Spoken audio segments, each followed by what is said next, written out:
आखिर क्यों खाया था पांडवों ने अपने मृत पिता के शरीर का मांस।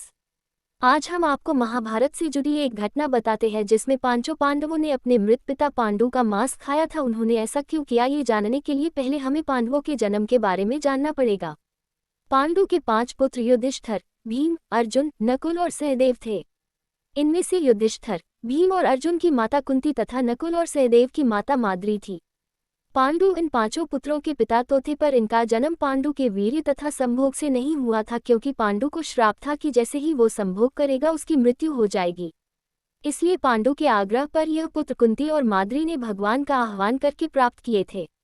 जब पांडु की मृत्यु हुई तो उसके मृत शरीर का मांस 5 भाइयों ने मिल बांट कर खाया था।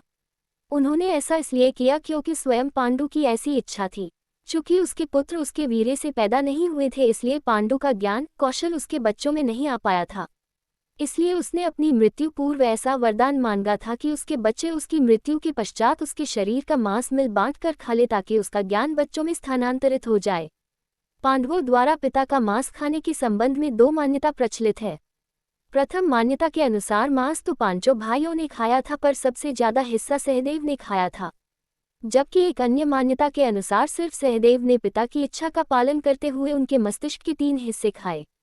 पहले टुकड़े को खाते ही सहदेव को इतिहास का ज्ञान हुआ, दूसरे टुकड़े को खाने पे वर्तमान का और तीसरे टुकड़े को खाते ही भविष्य का। यही कारण था कि सहदेव 5 भाइयों में सबसे अधिक ज्ञानी था और इससे उसे भविष्य में होने वाली घटनाओं को देखने की शक्ति मिल गई थी। शास्त्रों के अनुसार श्री कृष्ण के अलावा वो एकमात्र शख्स सहदेव ही था जिसे भविष्य में होने वाले महाभारत के युद्ध के बारे में संपूर्ण बातें पता थी।